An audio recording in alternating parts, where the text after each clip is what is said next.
April 25th, 2022. I'm calling this meeting to order. The time is now 6:30 p.m. Please stand and join me for the flag salute.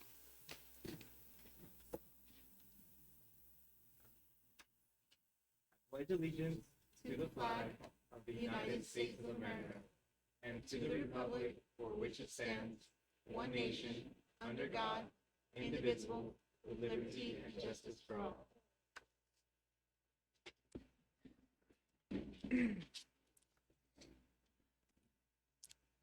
Madam Clerk, will you please take roll call?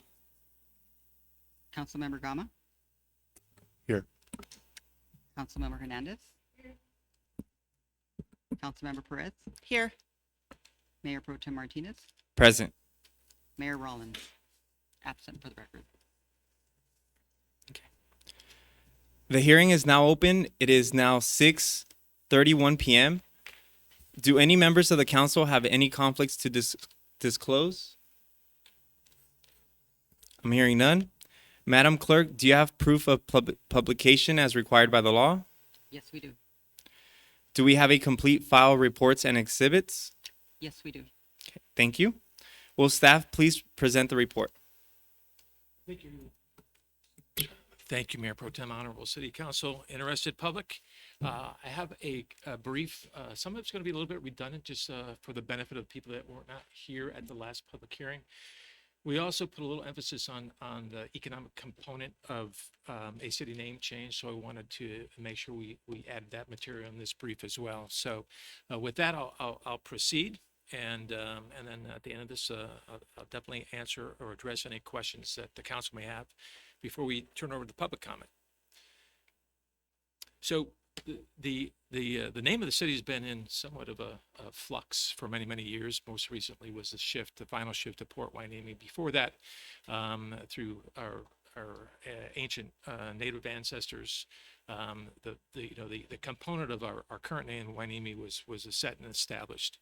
I won't get into too much detail about that, but there is some origin component to the name of Port Hueneme and Hueneme in particular.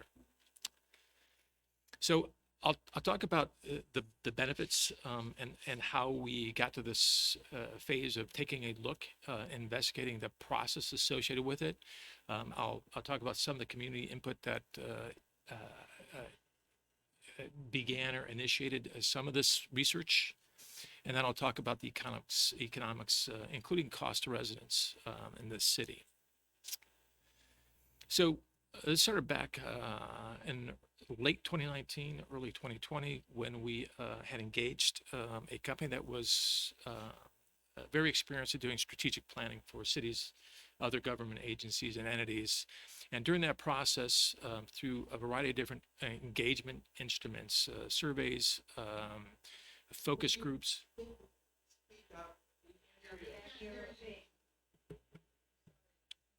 Yeah, I'll give it my best. I'll try to get this. That sounds much better. I'll get this thing as close to my mouth as possible. Thank you, sir.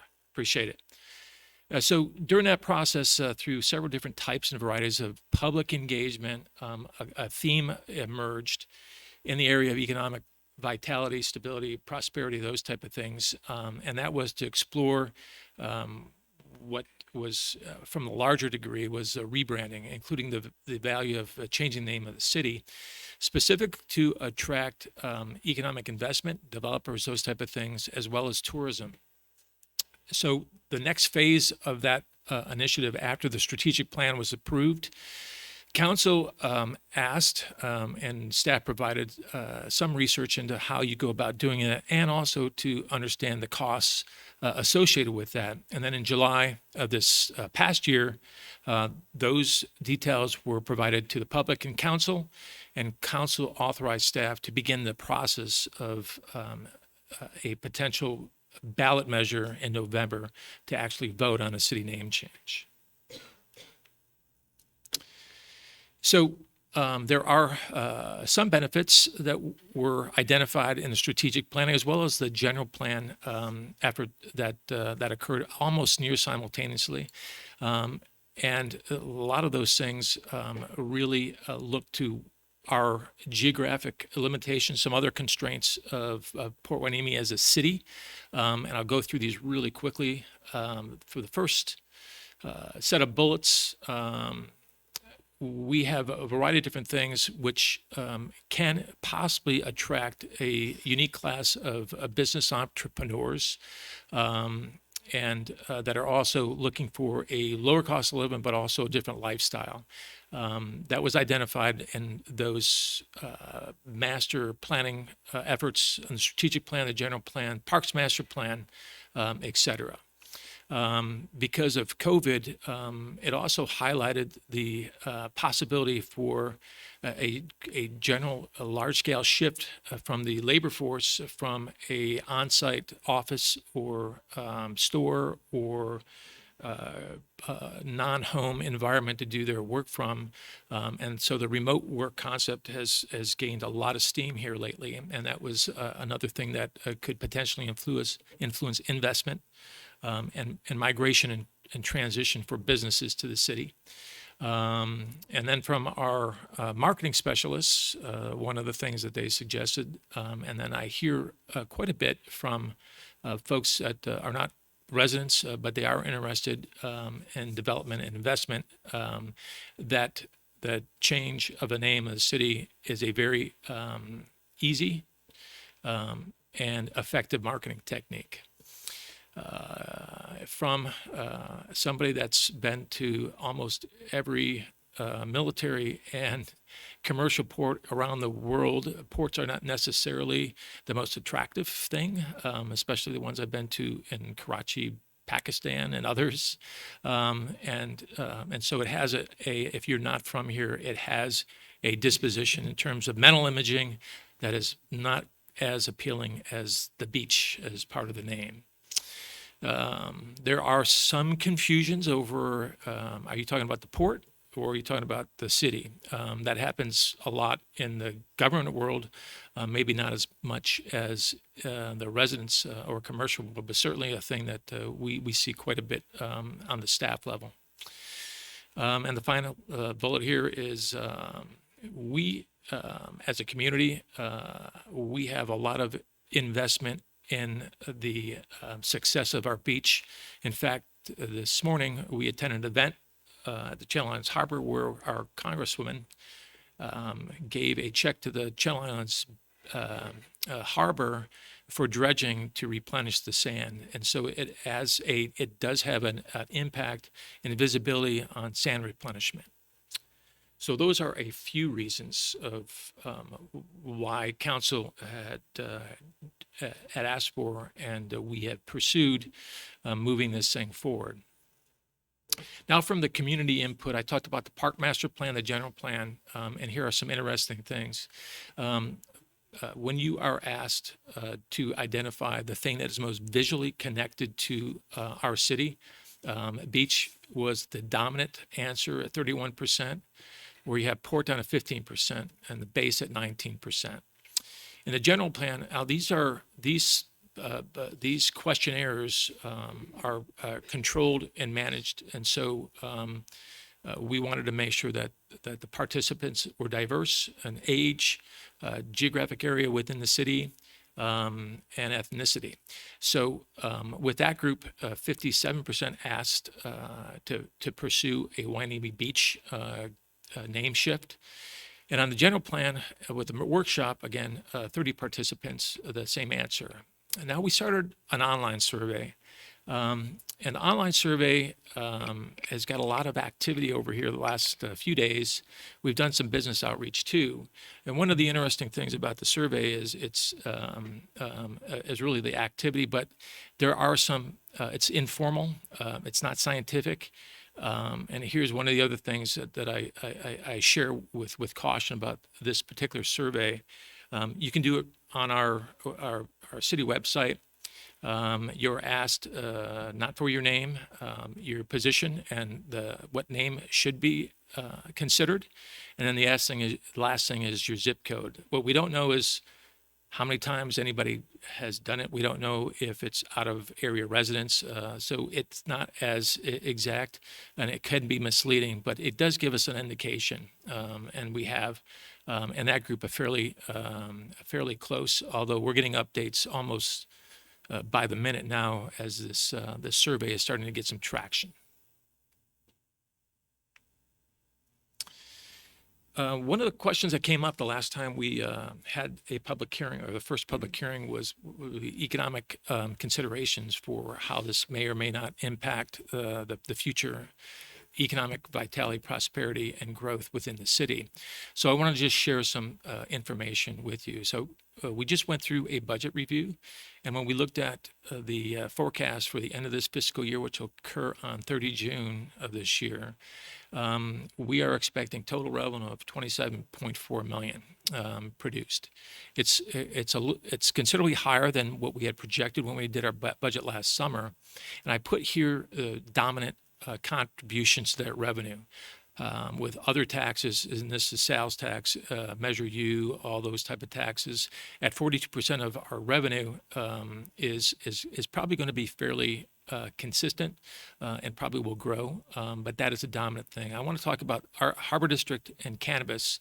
Harbor District it had a banner year, although we're projecting 1.8. We think it may be a little bit higher. That's about 7.5% of our revenue budget. And cannabis continues to grow, and that's about 10% of our budget for the total. Now, those last two, the cannabis and the Harbor District, are not certain. They have potential impacts in the future that could and potentially will reduce the contribution to our budget.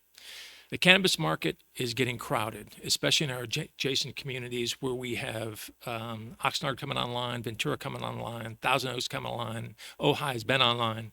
And so you can see that the market is starting to build and get congested. We did put a cap on certain aspects of the business here in Port Hueneme, and we're investigating other ways for those businesses to shift or transform the market that they're in. And we use a variety of different consultants to ask the question, what is that impact going to be? There is no, what I would call, perfect answer to that question. There is quite a bit of uncertainty. If you ask the business, there are some that have fairly aggressive progressions for revenue generation. And when we use our consultant, an HDL company, which helps us with our sales tax and tax collection, they're using a fairly conservative number of 50% impact in the next 2 to 3 years. The bottom line is we don't know what that impact is going to be, but we do presume from a conservative perspective that there is going to be a shift to our revenue, an unfavorable shift in our revenue associated with cannabis. We also receive quite a bit of money from the port in terms of a revenue sharing agreement that's been in place for a number of years. And the most current version of it, the 2015 settlement agreement, has this timing out and retiring in 2036, which would mean if we don't replace it, that we would lose 100% of that revenue. So those are two known shifts or challenges that would have to be replaced by something else. And then we have strategic surprises. The pandemic has been a strategic surprise. It fortunately didn't impact this city as much as it did others in terms of revenue, and mainly because of our cannabis business. We can see already over the span of 2+ years of COVID, a variety of different things that have been impacting the cost of running a city, and some of the other elements of confidence in the future with regard to the revenues that we depend on to pay our employees and fund all the projects that we have planned. Inflation and interest are obviously the current topic of the day. As inflation increases, they increase interest to combat that. And so the cost of doing business of the city is going up. So independent of the revenue generation, what we do get and what we do have is going to be used a lot more, aggressively because of the price of everything is going up. There is, some economic analysis would suggest that we might have a slight recession in a year or so, and obviously that will impact revenue production. And with the inflation interest rates, it also would increase the cost of doing business. So we do have those impacts that we are keeping an eye out and we're planning for. The last bit of information I wanted to share was the last year that we had economic data on our tourism industry, our hotel industry, and that was performed by the Ventura County Lodging Association. Based on data up until that point, pre-COVID, we were looking at $1.1 million in city revenue from that component of business. The daily spending for somebody that just came into the city to spend a day or spend some time was $117 per person on average. And if they stayed overnight, it was about $229 per person. So that is very in line with some economic studies and research. If you can get a visitor to the city, the city benefits $1 a day. If you get them to stay overnight, it's $2 a day. So there is a financial revenue benefit to the city, which means we expand or provide or invest in more services or capital in order to support the needs and the desires of our residents. It also creates jobs, and on that date, pre-COVID, there was 330 jobs associated with tourism and the travel industry.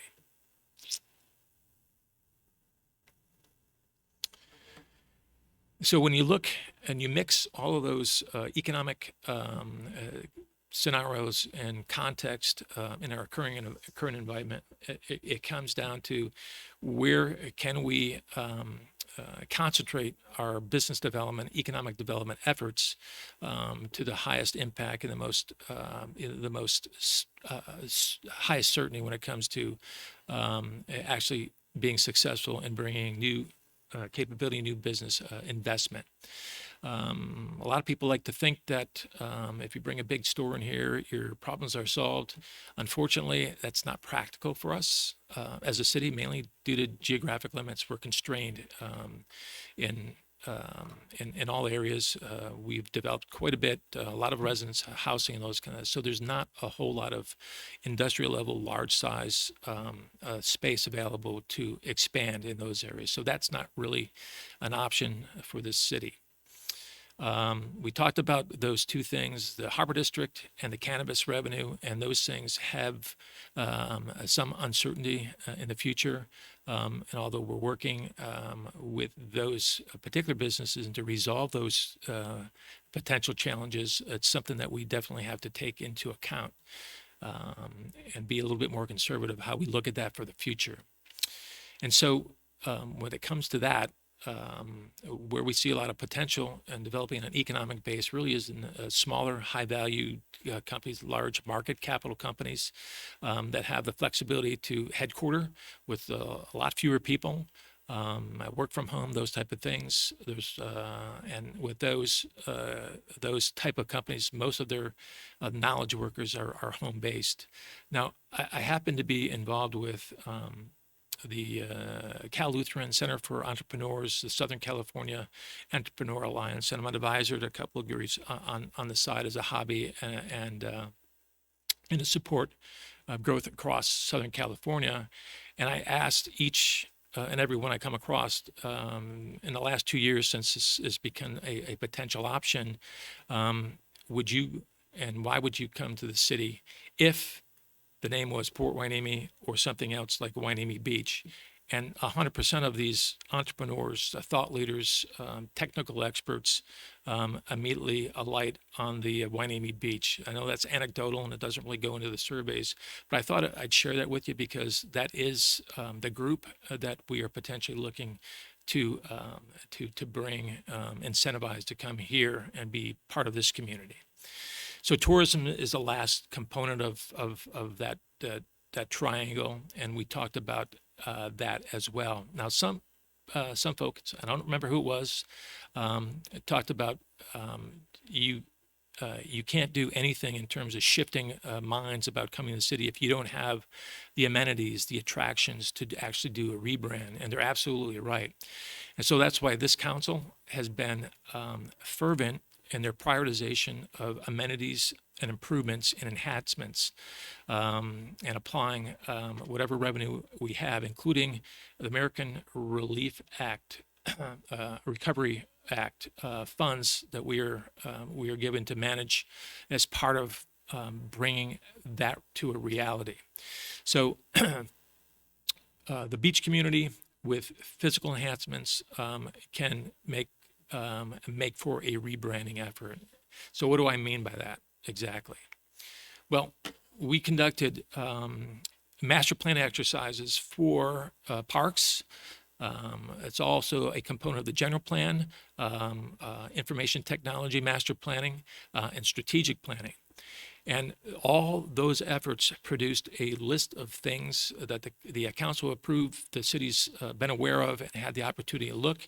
And we're actually doing live outreach right now for some of the projects associated with parks that the city is investing in and can potentially invest in.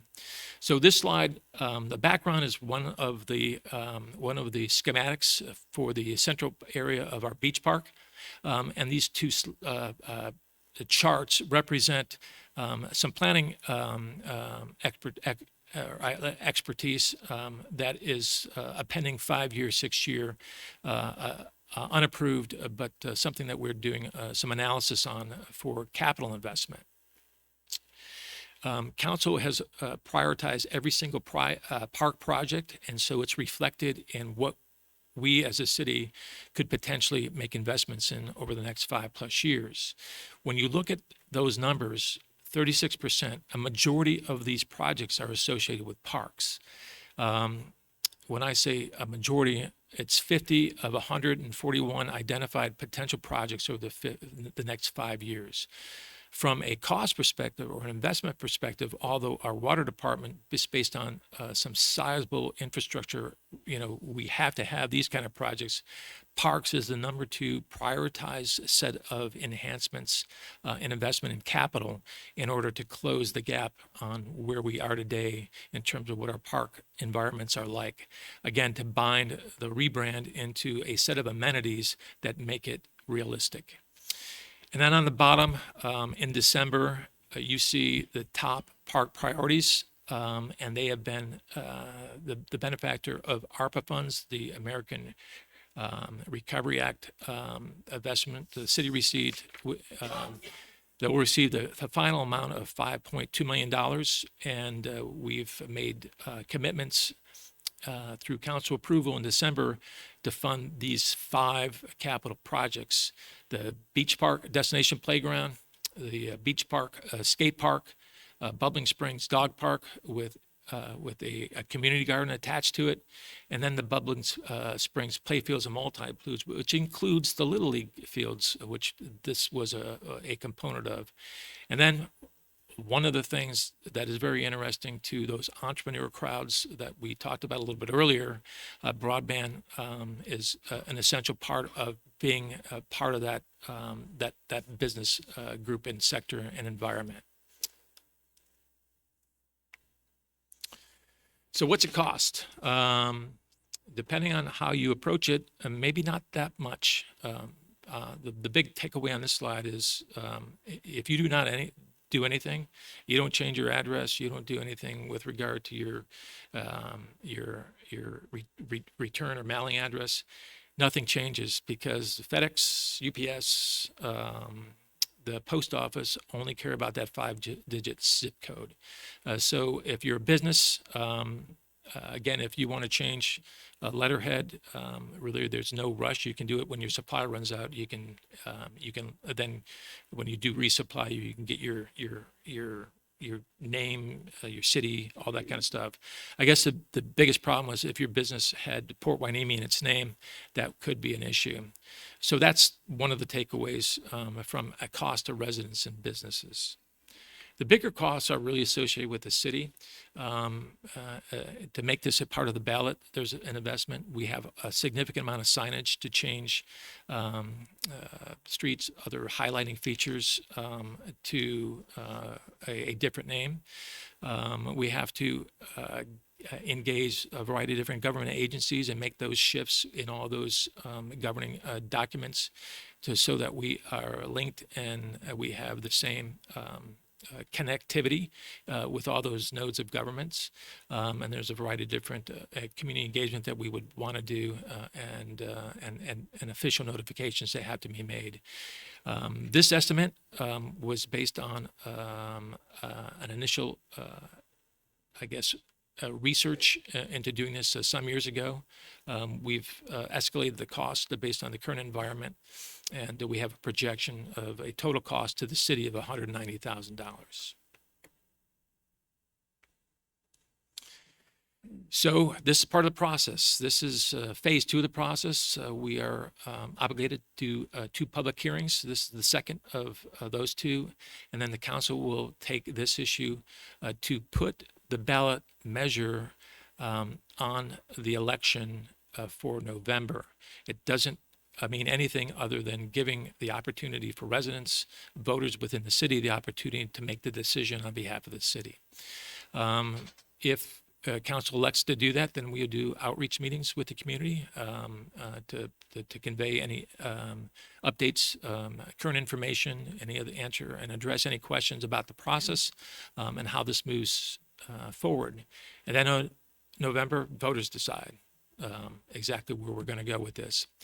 In December, like all elections, those numbers will be certified, and then we will move forward or not move forward, depending on what the public has decided for us. If it does move forward, then council will choose a date for implementation, and staff recommendation would be to do it on our 75th anniversary. Now, I'm going to just pause here one quick second. There were some comments about other cities that have done this in the past, Grover Beach being one of them. That happened several years ago, and we tried to find what I would call legitimate analytical data that would suggest one way or the other. That didn't exist. So there's really no what I would call defining definitive data that would suggest it was either a benefit or not to the city of Grover Beach. This quote is from a former mayor, but there is what we could not find anything that really told that story. So I wanted to make sure that was something that the public knew and that the council knew as well. And with that, I conclude the brief, pending council questions. Thank you, Mr. Connors. So we'll be taking public comments first, no? Yeah.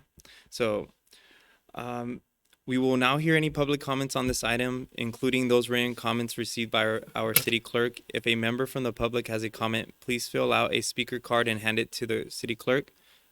Those speaker cards are located in the back. Madam Clerk, do you have any written comments other than these 2 that I have right here? I believe that we just received a comment that I'm being made aware of.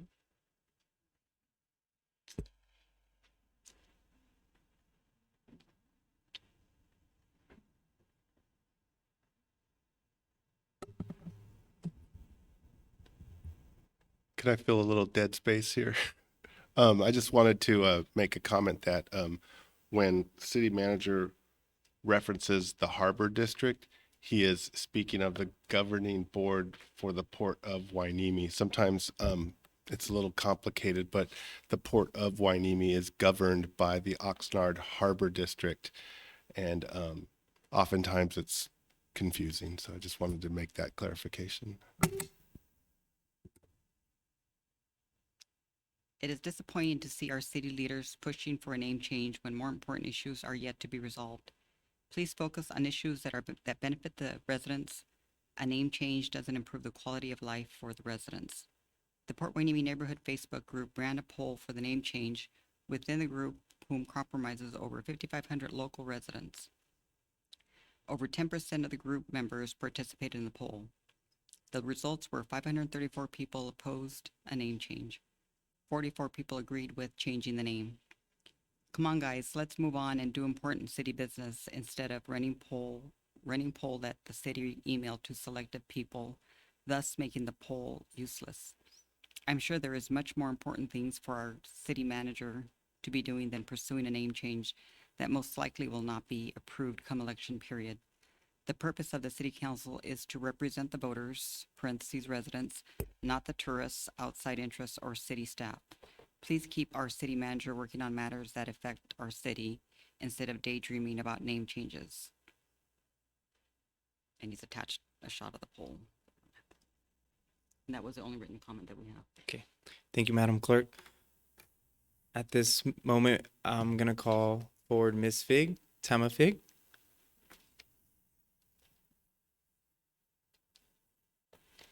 Thank you, Mayor Pro Tem. I'm going to try and make this quick, but I do have to address the last public meeting that was done by Zoom. You were driving in your car. Several people noticed it. You couldn't have pulled over. I wasn't driving. Well, but that's the impression because we were all looking at scenery driving past you. It didn't leave a real good impression that you really cared about it. Councilmember Gama, you know I support you, but you were elected to the City Council of City of Port Hueneme, not Hueneme Beach. Please stop referring to it as Hueneme Beach because it's not that yet. And there's already a perception that the city doesn't exist north of Hueneme Road. You just further that. So when you talk about the beach, make sure it's the City of Port Hueneme until this is all done. You know, history has proved itself in the past, and I don't know how many people here remember. Unfortunately, I'm a dinosaur. You know, I worked 40 years for the city. We had council members ousted over things wanting to do with the beach. You remember that. The RV resort, that's how John Sharkey got on. We had several different things projected at the beach. You all talk about these wonderful things that are going to come to the beach. Y'all know that the residents aren't going to put up with that. They'll put up with the swing set. They'll put up with, you know, handicap access that we need. But anything beyond that, not going to happen. So you guys really need to be realistic about this. You also said, Councilmember Gama, that this wasn't about economics yet. That's what's being, you know, thrown down all of our throats, is that this is all about economics. So you need to get your story straight when you put this out publicly, because I know you're running for re-election and you want to make sure you got your story straight. Okay, we all know it. And you talk about all of these tourists that are going to come in. We have one hotel at the beach, one. And that's primarily used by the military. We all know. I've only been gone for 5 years. I can't imagine things have changed that much, but I'm sure they have.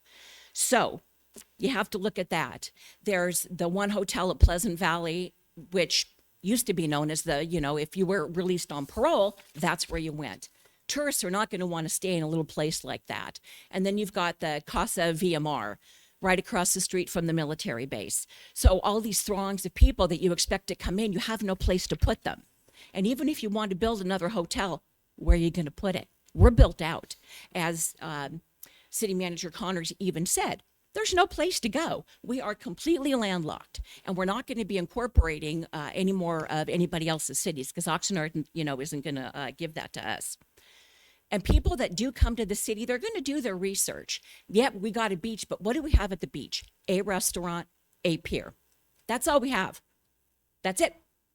And you're talking about these things 5-6 years down the road. It's probably not going to happen again because of the NIMBYs that live down there. Plain and simple, y'all know it, okay? And where are they going to spend their, you know, their dollars? They're going to go to the collection because that's where it's happening. They're going to go spend their money at the Camarillo outlets. Instead of wasting everybody's time and energy, I get it, we need money, but we're known as the weed capital. Y'all, you know, you're capitalizing on that already. That's where a lot of your revenue is coming in. I get it. You know, it's the market is saturated 100%. I agree with everything that you said, but there's other ways to bring things in. And instead of these entrepreneurs, where are they going to go? They're going to be from their homes? Well, my ex-husband, as y'all know, he was a contractor, independent contractor. He wasn't paying anything other than a business license. That's the only money that you're going to get from these so-called entrepreneurs that want to come here, a business license fee. because it's not a brick and mortar. And speaking of brick and mortars, as you know, my son owns a gym that constantly, somebody just tried to burn it down yesterday. Yeah, in the back of that. And I can't tell you, I know the police department is tired of me calling with people, women pulling their tops off and running naked through Thank the you, Ms. parking lot. Fig. We're just about over 3 minutes. Okay, well, like I said, I've worked for the city for 40 years. And what I can tell you is that the majority of the people didn't get as confused with the Harbor District. They thought we were part of Oxnard. So that doesn't hold any water because I was on the front line. Very few people get us confused with the Harbor District. Okay, so that doesn't hold any Thank you, Ms. water Fig, either. for your So, time. Yeah, all I can say is, come on, guys. Nobody wants this but you. Thank you. We appreciate your opinion. Thank you. All right, next we're gonna have Pamela Waddell.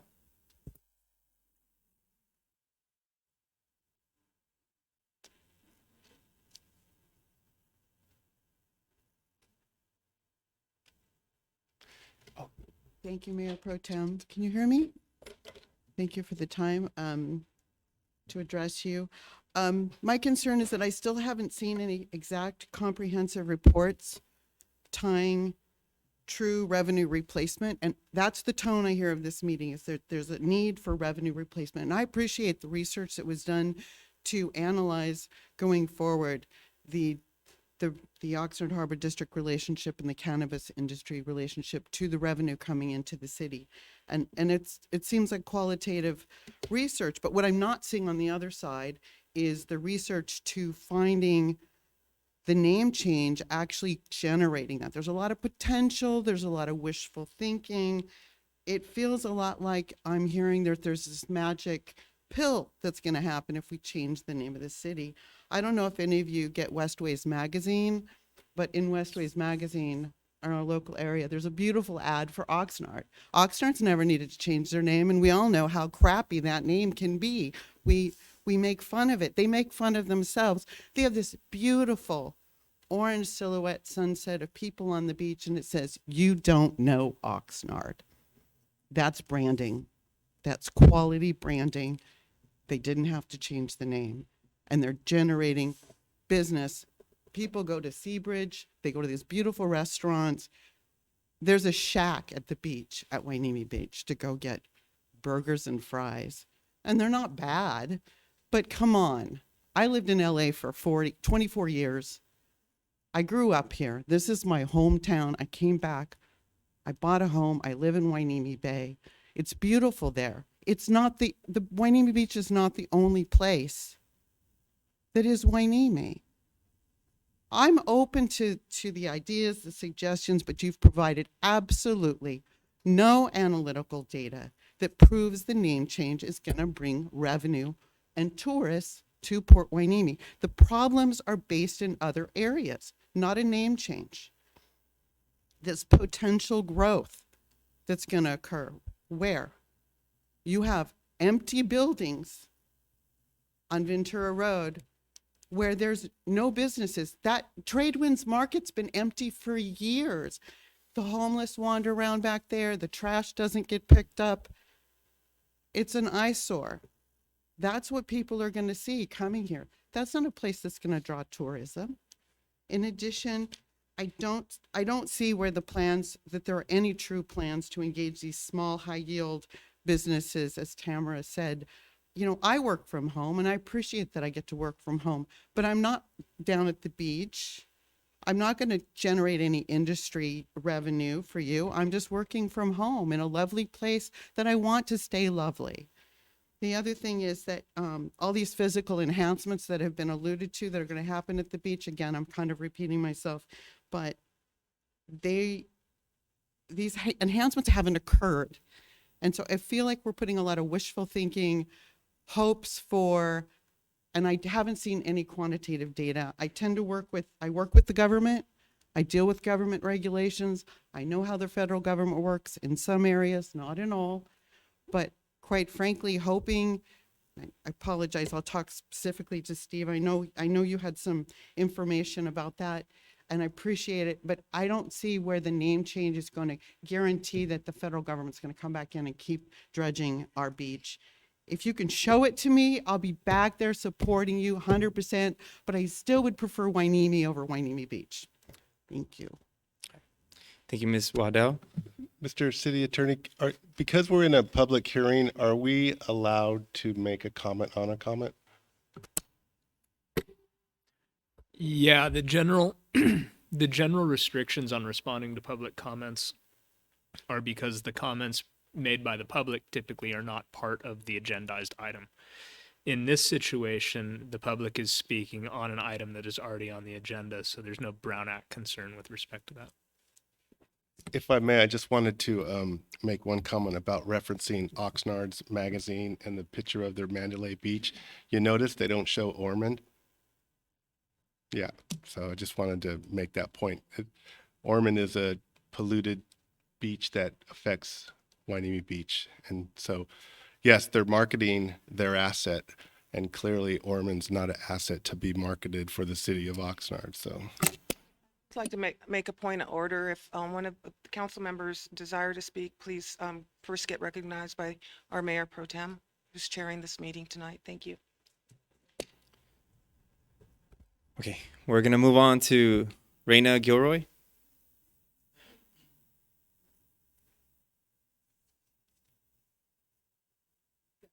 Kakinalin, Mayor Pro Tem.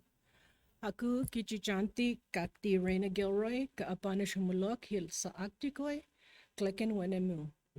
Hi friends, my name is Raina Gilroy. I am a Sadikoi native, that's my ancestral village, and I currently live here in Port Wainimi. So I really kind of just summed this up, just like the ladies. I have to agree with both of them. They had very valid points. The fact that this is all financially motivated. I mean, to me, as an indigenous Chumash native, we kind of glossed over the history of the name Wainimi, Wenemu, okay? I mean, I know we have port in there, but you know, you kind of glaze over the history. Not to mention you want to celebrate the name change on an anniversary. So personally, I take offense to it. It's like colonization all over again to my people. That's how I feel. You know, we were kind of talking about, you know, I live here. We are trying to attract people here. I live here. I don't go to my beach because I ride my bike and I can't go put my feet in the water because there's nowhere I can put my bike safely. I have a dog. I can't take my dog to the beach. I pay taxes here. I have to deal with the Airbnb next door partying and taking up all the parking. I mean, we suffer too. We're trying to draw people here, but we are here. We like a small, sleepy town. Why can't we have those amenities? Why can't the kids have a snack bar? Why can't we have, well, what you're trying to draw people into? We are already here. Why can't you try to draw us in? You know, I mean, it's that kind of stuff.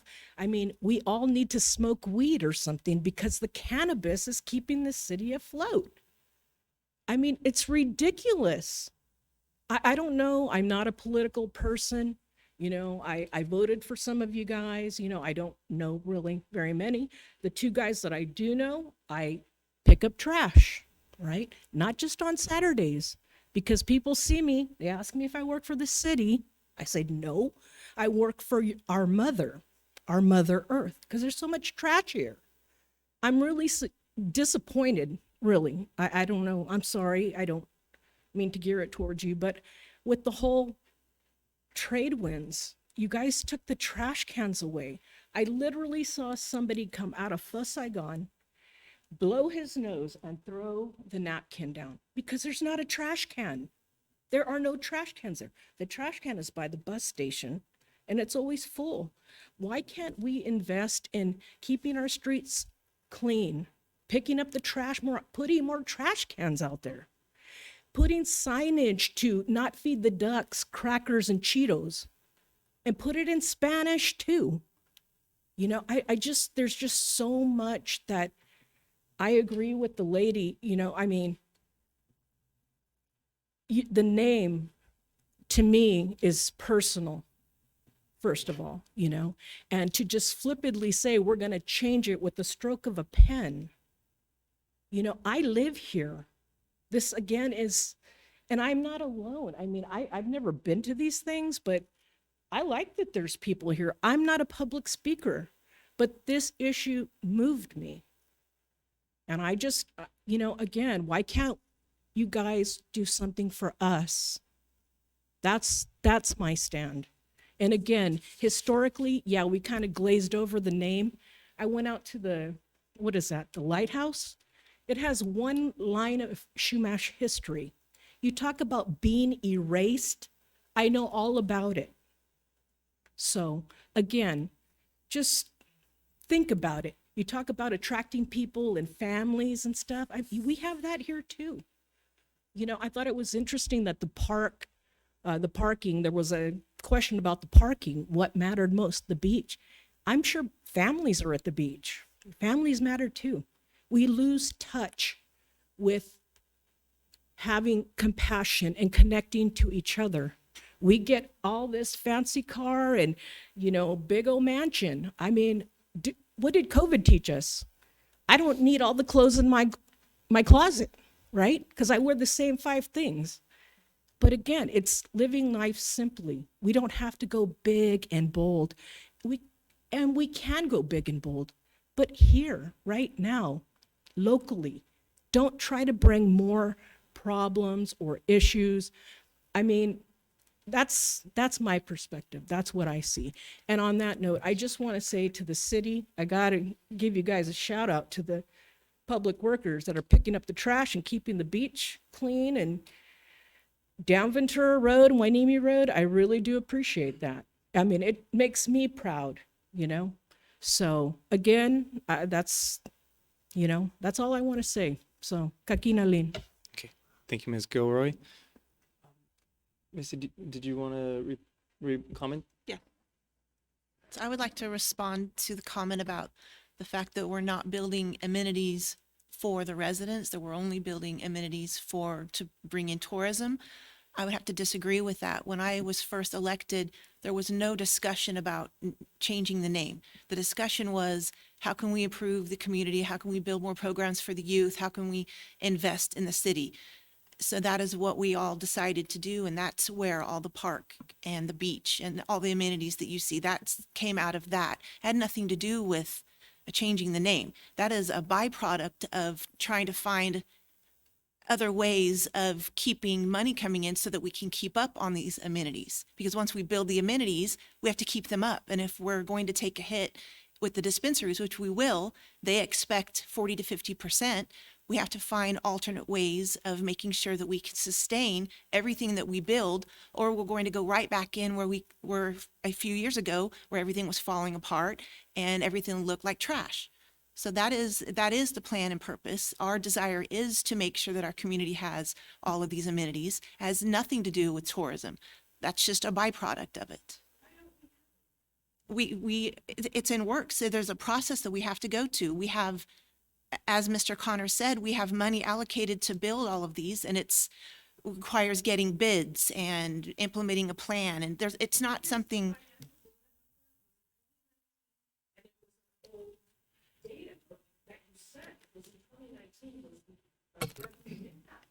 The ARPA funds, we just were allocated. We got half last year, and we'll be getting the rest of it sometime this year. So we don't even have all the full funding in to be able to implement the 1.4 towards Bubbling Springs that we're wanting to do. So we don't have all of the money in. Just, if I may, Mayor Pro Tem, a point of clarification. The 2019 data was only from the tourist industry, only because any data past that time frame had really no relevance because of COVID and all those things shut down. That's the only reason 2019 data was included.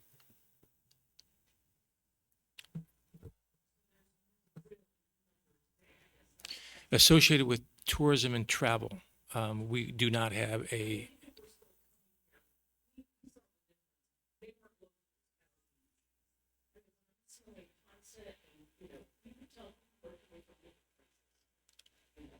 that's fine. But again, it's like people were coming. That seemed like the right time to do it. Well, you would see the impact. You would see people coming here because we were the only beach that was open. You know what I mean? It just seems strange to me. But, you know, I digress. And if I could, I would also like to respond. You know, we're people up here too, you know, and so one of the things that you mentioned is that you said, why can't you do something for us? And that makes me feel like we're not doing something for you guys, but I do feel like we are doing a lot of great things for this community. You know, I have brought up to bring more trash cans to the city.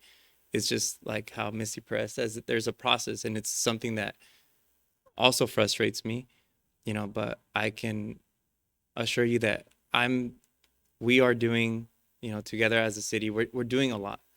It might not seem like that, and you know, unfortunately, it's gonna take some time, you know.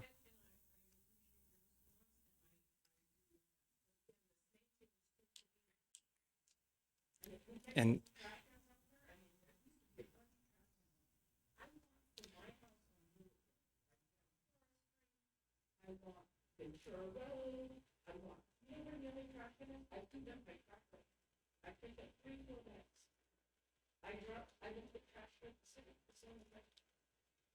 and I would also encourage you. I'm going to have to interrupt. Given the fact that this is a public hearing item, I am informed that comments from the audience are not being recorded. And so if anybody wants to engage in discussion, it has to be at the podium. Okay, thank you. We're gonna call up Rick Perez next.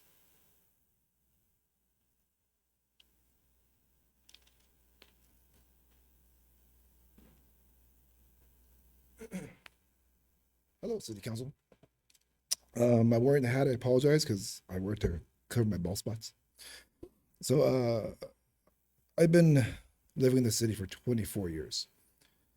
And Port Hueneme, it was a solid name and it suits its purpose.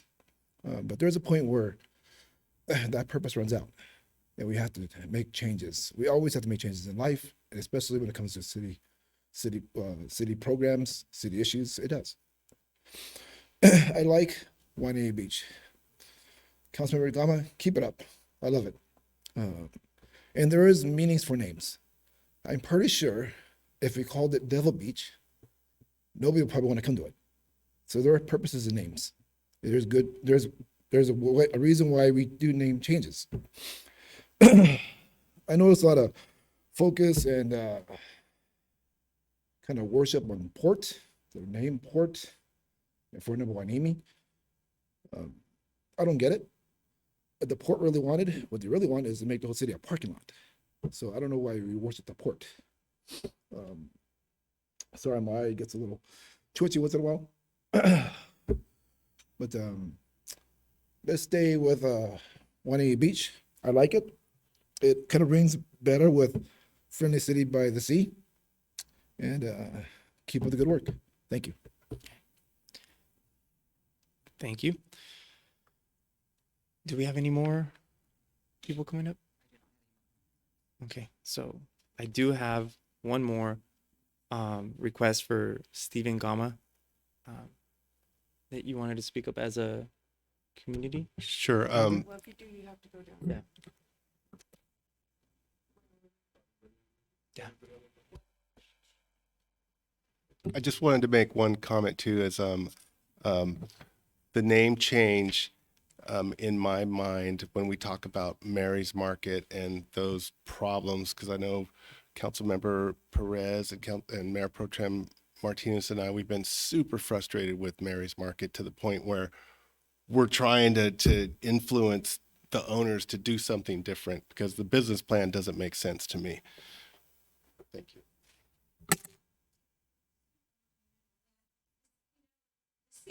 Excuse me, Ms. Fig, the recording can't pick you up back there. And I was actually going to interrupt and say that the Brown Act requires us to stay on the agenda item. Mary's Market is not on the agenda tonight.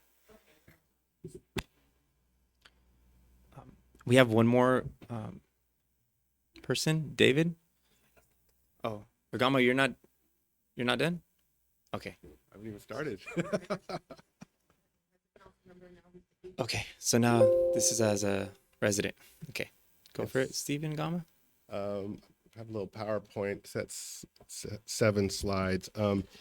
I tried in our first public hearing to focus on our heritage with the Chumash and the fact that the word Wainimi originated from the Chumash word Wainima.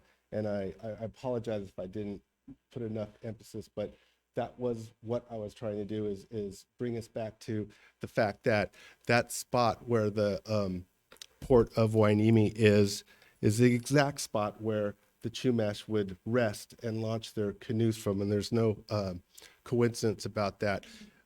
Today, we had the great pleasure of hosting, today, Julia Brownlee came to the Channel Islands Harbor to present a check, and the check is a symbolic recognition of the $15 million that's going to be allocated to this year's dredging project. So Wainimi Beach is 100% dependent upon a biannual dredge. And that picture was taken at the very day that they completed the last dredge cycle 2 years ago. Next slide, I have it here. So in 2012 and 2013, for some reason, the complicated budgeting process didn't allow the dredging process to continue here at Wainimi Beach. And this was the slow erosion, and it actually impacted the sidewalk and the wall. As you can see, it fell in. This is what it looked like prior to the wall falling into the ocean. And you can see that first slide I showed you is when the dredge is complete. And this is as the sand is eroding all the way back to the pier. And it got worse than that. And look at the pier. This was in 2012. There's no beach. The sand is all gone. And then this picture was taken not too long ago. And that shows you what the sustainability of Wainimi Beach is. 100% dependent on moving that sand around. And over the last 30, 40 years, we haven't been able to mimic Mother Nature. So in effect, our Wainimi Beach is disappearing. And so for me, there's many aspects to a name change, but number one is honoring our Chumash heritage. And number two is bringing focused attention to our beach so that this never happens again. I mean, look at the pier. You can see this, there's no sand at the steps down off the pier. And so this is not the whole reason, but this is one aspect for me in thinking that this could help, because the budgeting process is very complicated. And if we don't keep pressure and the right efforts to keep bringing the sand here, this is what we're going to be left with, a rock revetment all the way down to Point Magoo. Now, if you think about it, this is how the sand is collected over there at Hollywood Beach, and then it gets transported by a pipe to our beach. Wainimi Beach is 100% dependent on that sand to be viable. And we saw what happens when we don't keep up with the commitment to mimic Mother Nature. And so, yes, we love the port of Wainimi. We love it greatly. And we have to manage our beach appropriately. Otherwise, we'll be left with nothing. And so for me, one aspect of this potential name change is bringing focused attention onto the fact that Wainimi Beach is 100% dependent on getting that sand moved around the corner so we could keep our beach viable and sustainable into the future. Thank you. Okay. Thank you, Mr. Gama. All right.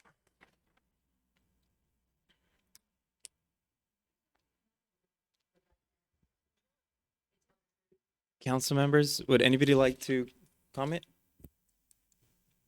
Councilmember Hernandez? It's up to Mayor Pro Tem.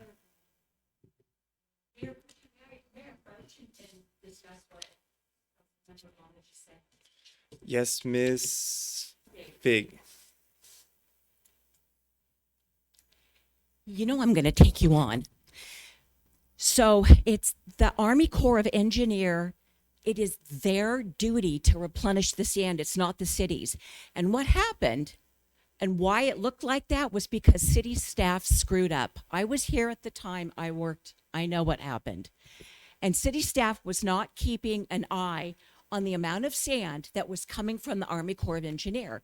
When that whole harbor got redone, there was an agreement with the federal government and with the Navy, including the port. And it was their obligation to do that. And it was a certain amount of cubic feet that they were supposed to deliver. City staff fell asleep and they weren't keeping an eye on it. And the federal government, Army Corps of Engineer, kept short in the sand. And that's what happened. And so there was this big scramble, and John Sharkey was leading the charge on that, because it was like, hey, what the heck happened? You know, the water's coming up. And it was finally, you know, going back to the Army Corps of Engineer. So to say that the city's name change is going to make a difference is ludicrous, because that's not true. It is a written agreement. It is. And you can't change those facts. And you can't say a name change is going to get us any more or less sand. So that is a contractual obligation. And I don't know if you're aware of that or not. I don't know that it had anything to do with the military, but it was the Army Corps of Engineers, and they're the ones responsible, and the Harbor District also kicked in. And the Oxnard, and I don't know what they're called, but they shared some sand with us, because they also, at Silver Strand, they were taking some of the sand that we desperately needed, and they were kind enough to throw some our way. So let's not have another sales tax where, you know, things are misrepresented. It wasn't you, it was previous council who lied about the sales tax revenue and about how we're going to lose our police department if we didn't vote for it, which wasn't true. Let's tell the people the facts. So it's not the city that is 100% responsible for the sand replenishment, because that's not right. Okay. Thank you, Thank Ms. you. Fig. I don't think I said the city was responsible. May I I respond? think City Council Member Hernandez wanted to speak first. Yeah, I just wanted to add, since we're talking about the 2013 damage to our shoreline, that was an anomaly, and that was a freak year, if you will, because we had a major storm with high tides. So, you know, that can happen again if we have a storm like that. That was a very bad flooding throughout the county. I know, because I worked for Sheriff's OES at the time and helped the city recoup financial reimbursement for those damages. Councilmember Gama.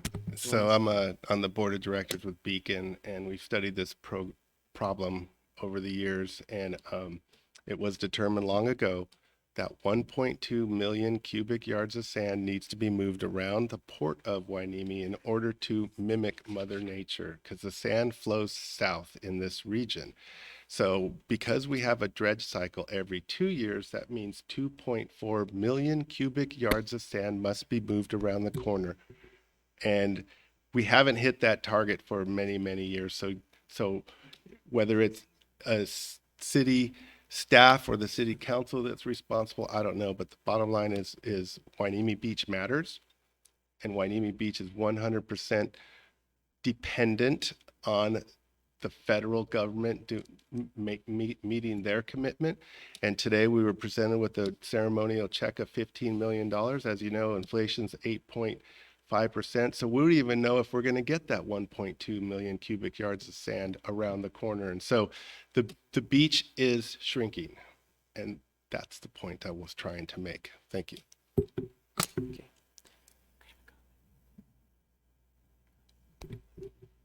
I was just going to give a quick admonishment to really, really focus on staying on topic, and that is the change of name, not some of the more tangential issues that have to do with a change of name.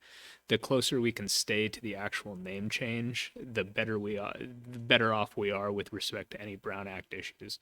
In addition, Mayor Pro Tem, if you were so inclined to ask any points of order as to proper handling of this meeting, given its unconventional nature and more of a public conversation, please feel free to ask. Okay. Thank you, Mr. Spalding. Are there any other council member comments? Yes. So I would like to make a comment about the name change. The reason, I believe, we had a presentation recently from Beacon, And he pretty much told us that we had to remind the federal government because they're not going to stay on top of it. So I believe Mr. Gama is saying that the name change is important to keeping the sand is because of that very reason. They told us that we have to stay on top of it. They're not going to do it for us, even though it is not our responsibility and it is theirs. They're not going to do it. And so, true, I'm- but I'm sorry, Ms. Bigg. bringing focus to the beach, I believe, is what Mr. Gama is suggesting. Councilmember Hernandez? Yeah, I was hoping we would have an opportunity to ask City Manager some questions Of course. after his report. Mr. City Manager, thank you so much for the presentation and changing it a bit to include some of the features that our master plan, our Parks Master Plan provides and some of the data that you provided. I think that was quite helpful. I noticed that one of the bullet statements on this, one of the slides early on talked about technology and knowledge workers working from home. Have we taken a look at what our vacancy rate is and how attracting those kinds of workers would really, first of all, would they be able to find housing here in Hueneme?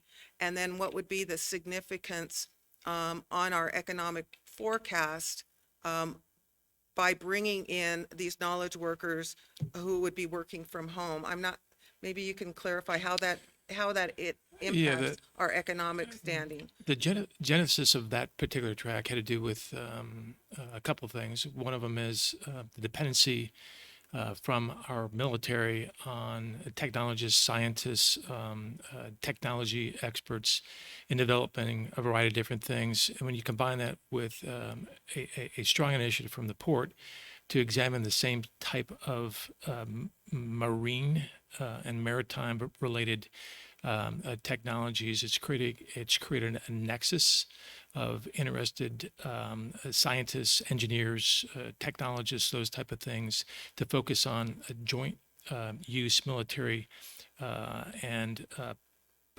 public, private operations that support that. So there is a draw for that particular demographic. In terms of housing availability, we didn't look at that particular data.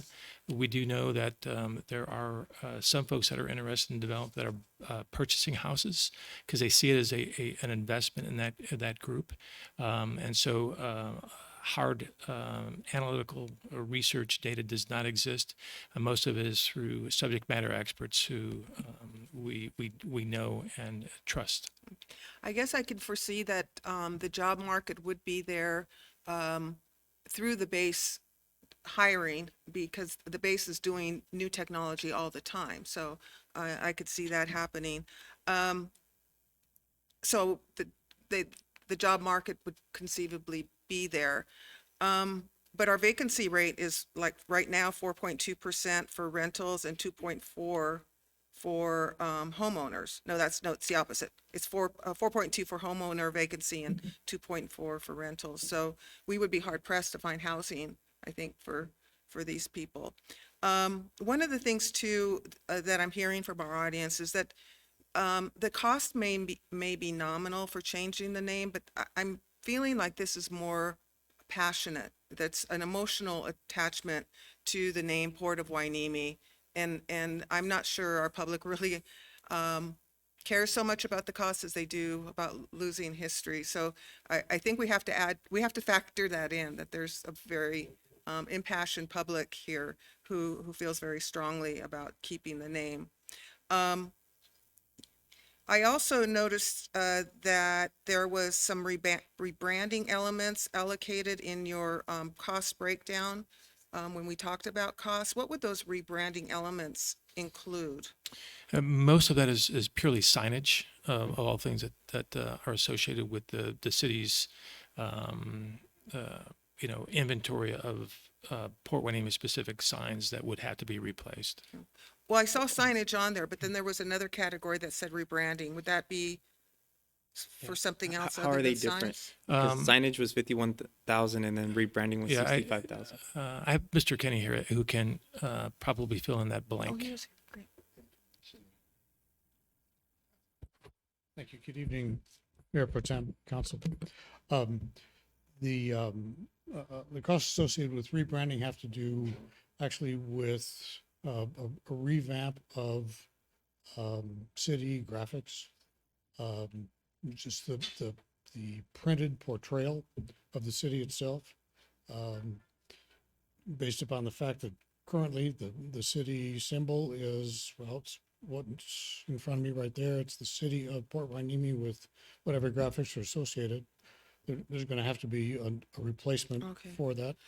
And then some marketing associated with that. If the name's going to change, it doesn't do us any good if that word isn't put out there into the ethos. So Right. that's sort of a beginning into that realm as well. Okay, that's what So- I wanted to hear. I wanted to hear that the rebranding was going to include the costs, some costs for marketing and advertising, because I saw that Westway's article on Oxnard. A very simple, very effective. There was also one recently in Ventura in the LA Times, where Ventura put forth an article about come to their beaches and enjoy Ventura. So, that would definitely be something we would have to do to make this a success if voters so choose. Mr. Kinney, real quick. So out of the 65,000 for the rebranding, how much of that would be technically the marketing? Is it mostly marketing? Mostly marketing. I've got the number right over there in my iPad, but I'm thinking it's in the $40,000 to $45,000. So, okay, so the range of rebranding is that. mostly marketing. Yes. Okay. Thank you. Thank you, Mr. Kinney.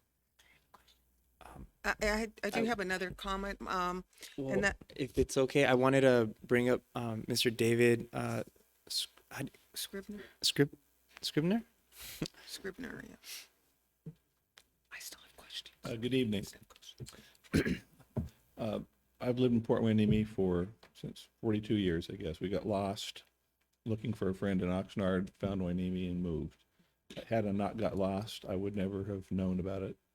One road in, one road out, and raised my kids here. It's been great. There's obviously a lot of passion about changing the name one way or the other, and I think we should just put it to a vote. We live in a democracy. Everybody should take their best shot at it, and I'm really glad the council's not trying to do this on their own. I think we should just put this up to the people of Port Hueneme or Hueneme Beach or whatever it's going to be, and vote for it and go forward. Obviously, a lot of comments have been made tonight about people who care a lot, and there's good comments here that are made. And but I think at the end of the day, we should just raise our hands, vote one way or the other, and move on. Thank you. Thank you, Mr. Scribner. And Councilmember Hernandez. Yeah, I just wanted to finish asking one more question, but I did recall something I wanted to say around housing. One of the things that maybe could be used in rebranding, should there be a name change or without the name change.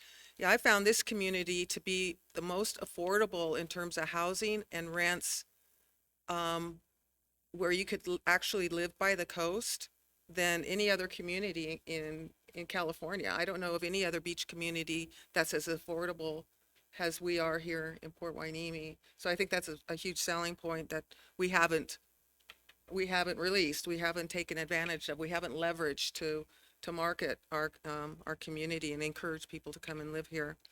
I am also rather disappointed that we have not offered this public hearing or any materials in Spanish. We have 20% of members of our community who are Spanish speaking only, and I hope that staff can take a look at that and see if there's some way that we can better communicate with those who speak Spanish only in our community, because they're an important element. We have over 4,000 people from the ages 18 to 84 who speak Spanish only in this community. So I hope that we can do some outreach in that regard as well. Thank you. Councilmember Perez. Thank you. Mr. Connors, I had a question about the businesses and the lack of bringing in new businesses to the community. Have we done any outreach to find out why we have a city that businesses do not want to come to? Is there a reason for that? Is it have anything to do with the name? Does it have anything to do with the market for the how much it costs to come in and open up a business here? We don't have any what I would call hard data. We are deficient in a professional associations, business districts. Our chamber's been inactive, so we don't have those resources. We do a lot of engagement over COVID with our businesses. In fact, Mr. Kenny has been our lead in terms of engaging them in support of business activity, generating business, those type of things. Most of our engagement with businesses over the last 2 years was to keep them whole and at least persevere through some of the biggest challenges that COVID presented to them, and also to find assistance to them. So that's been the focus with our local businesses. We are investigating a variety of different ways to bring in new businesses in terms of the tools that we have available as a city to do that. Everything from permitting and incentives with regard to business licensing and a variety of different other things. We even included a fairly robust package in ARPA to look at starting a reserve of business focused funds for them to get modernized in technology that would allow them to be a little bit more, capable in an environment like the pandemic brought to us. And so their next phase coming out of COVID will be really to understand and look at the city from a marketing standpoint that businesses will look like if they were deciding whether they would invest their business needs into a city like Port Hueneme. I think we should also add whether that would attract more businesses, whether having a name change, Hueneme Beach versus Port Hueneme, if that would be a clue to draw in other businesses. If that is keeping businesses from coming here because of the city, I've heard different opinions on it on both sides. So I would be interested to find out what is it that it's not allowing businesses or not getting businesses to come here. Does anybody in the council have any further questions or comments? Yeah, I want to try to tie positive effects of a name change with other activities that we could do to try rebranding. Like, hey, if we rebranded, when we then market the owners of, there's 5 owners of Mary's Market, then could we market them and say, hey, look, can you do something different? I mean, is that in the calculus of all this rebranding and name change? And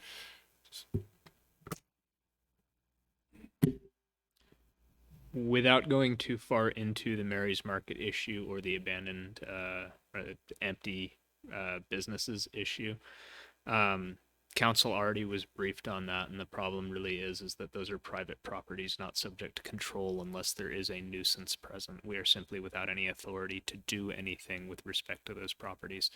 For the same reason, if somebody doesn't like the way you mow your lawn or the way your interior house is decorated, they don't get the right to come in and tell you how to live. I kind of feel it is a nuisance. Thank you, Mr. Spalding. Thank you, Councilmember Gama. I guess my comment is, I grew up here in Port Hueneme since I was 5 years old. Originally, I was pretty tied to the name. Port Hueneme is it's the only name I've known, right? But it's something that we think that would be a solution to a problem that we have in the city. It's an opinion, of course, so we don't know if it would or would not solve the problem. But I have seen many businesses here come and go, many of them. Okay, thankfully, Poke Ramen down the street has survived this long, but I know we remember some of the restaurants there. This is meant for us to improve our economy. Stop the confusion between the port and the city, which is something I didn't know was real until I became a city council member. And also to show that, you know, we are a location that people can come to. You know, I know a lot of people like that it's a really, you know, hidden community, but I think that this world belongs to everybody, you know, not just to the locals. If the council doesn't have any further questions or staff, we will end the meeting. Yeah, on the issue of the name change, I know it's an emotional issue, and I know that there's a lot of complicated parts to it. The heritage of the city, and there was a history hundreds of years before the city became Port Hueneme. See, I'm getting confused. This area is complicated by the fact that there's so much going on. There's the naval base, Ventura County. There's the Port of Hueneme. There's the city of Port Hueneme. And then we're connected to Ormond Beach. So, and then I get this feeling of tribalism or localism, and those days are long gone. I mean, when you have and I grew up a surfer, and believe me, a lot of issues with localisms, even with beaches that are very close to here, Silver Strand. And it's kind of ironic because Silver Strand used to be connected to Hueneme Beach back before the Port of Hueneme. And so for me, the name change is grounding our city, granting our city its place in this complicated region. And I know that it's an emotional issue, and I do believe that letting the residents decide is where it's at. And so I know that I have a jacket on that says Hueneme Beach, and I like to wear this jacket, and I've had it for a very long time. But in no way is this my singular life mission. My mission is to make our city wonderful, and make it beautiful, and make all the residents happy and friendly. And we're already that. And a name change, I think, may enhance that. And I don't want to ever discourage anybody from coming to Hueneme Beach or our city to enjoy what our city has to offer. You know, these group of bikers from Lancaster come down here, and they love Hueneme Beach. They absolutely love coming here. They come 3 times a year, and they bring literally 100 bicyclists, and they clean up after themselves. They just love being here. And if we could convey that message through a name change to a couple people, I think it's a good thing. And every now and then, it's happened more than 10 times, people come to beach cleanup and they say, I never knew there was a pier here. I never knew this was here. I'd never known this.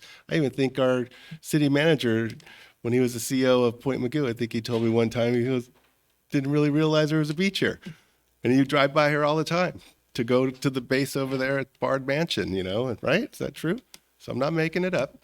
So anyways, it's an emotional issue, and this council is more concerned with providing what we need in the city for the youth of our city and for the residents and for the senior citizens. And everyone will get a chance to vote, and then we'll move on like we do on all the votes we take up here. Thank you, Mayor Pro Tem. Thank you, Councilmember Gama. I do want to just ask Mr. Connors a quick question. To get this on the ballot, how much is that going to be? $5,000? Yeah, that's the sign-up cost. Okay, so $5,000, you know, to let the community decide whether we should change the name of the city from Port Hueneme to Hueneme Beach. If there is no further discussion, we will close the public hearing at the time being 7:54 p.m. Thank you.